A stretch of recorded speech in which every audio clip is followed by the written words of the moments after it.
Security committee نے یہ فیصلہ کیا کہ آپ کور کمانڈر صاحب سے بریفنگ لی جائے. یہ پروونشل اسمبلی ہے, یہاں چیزیں قاعدے اور قانون کے تحت چلتی ہیں اور آئین کے تحت چلتی ہیں.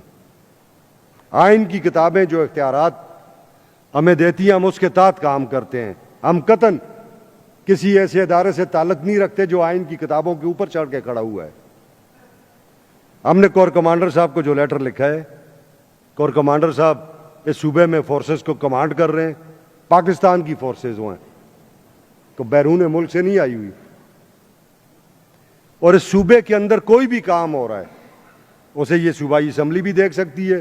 کوئی بھی ادارہ ہے, وہ وفاقی ادارہ ہے یا کوئی بھی ادارہ ہے, وہ فوج ہے یا کوئی دوسرا ادارہ ہے, اس کے معاملات کو بھی یہ صوبائی اسمبلی دیکھ سکتی ہے. آئین اسے اختیار دیتا ہے اور اس کی اسپیشل سیکیورٹی کمیٹی بھی اسے دیکھ سکتی ہے. اب آپ نے بات کی کیوں نہیں کوئی نہیں ایسی بات, سارے مانتے ہیں, قانون کو مانتے ہیں.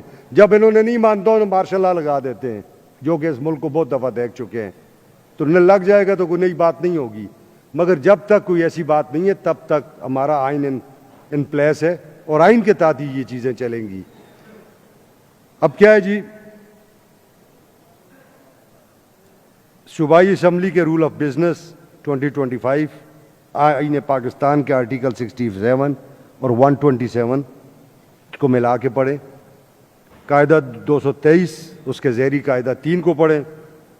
یہ کمیٹی ہر اس معاملے پہ غور کر سکتی ہے اور قاعدہ 209 کے تحت ہم کسی کو بھی ان کیمرہ بریفنگ کے لیے کہہ سکتے ہیں, وہ کور کمانڈر صاحب ہیں یا کوئی اور ہے.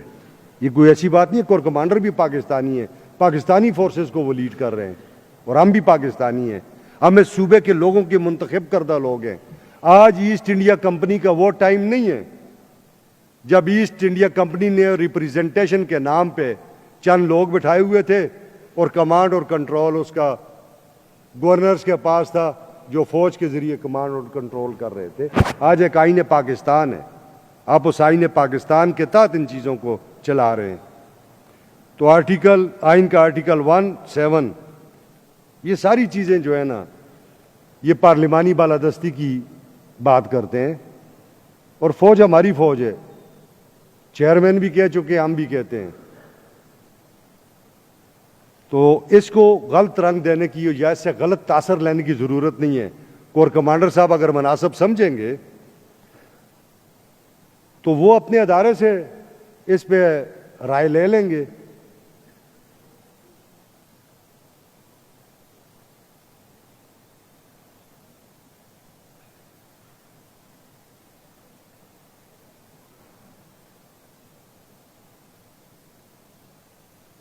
اور رائے لے لیں گے, جو رائے ہوگی. ہم یہ سمجھتے ہیں کہ انہیں آنا بھی چاہیے, انہیں بریف بھی کرنا چاہیے. اس صوبے کا انفراسٹرکچر تباہ ہوا ہے, یہ صوبہ 25 سال سے لا قانونیت کو بھگت رہا ہے, دہشت گردی کو بھگت رہا ہے. اس صوبے کے بے شمار لوگ شہید ہوئے ہیں, بے گناہ لوگ.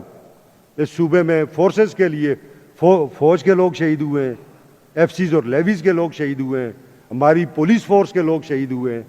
تو ہم کیوں نہ کنسرن ہوں اس بارے میں کہ ایک جو ایشو ہے, جب ہم اس کو بریفنگ لے لیں گے تو ہم اپنی اس ہاؤس میں اس کو ٹیبل بھی کریں گے. اپنی جو سفارشات ہیں وہ صوبائی حکومت کو بھی بھیجیں گے اور قومی حکومت کو بھی بھیجیں گے. فیصلہ پھر ان دونوں حکومتوں نے کرنا ہے کہ آپ نے صوبے میں آگے کرنا کیا ہے. تو یہ کوئی ایسی ایشو کی بات نہیں ہے, چونکہ لوگوں کی اپنی رائے ہوتی ہے, میڈیا کو بھی بعض اوقات اینکر پرسنز کو بھی چیزیں چاہیے ہوتی ہیں, کبھی اچھا کمنٹ کر لیتے ہیں, کبھی چیز کے لیے کمنٹ کر لیں, تو کوئی ایسی بات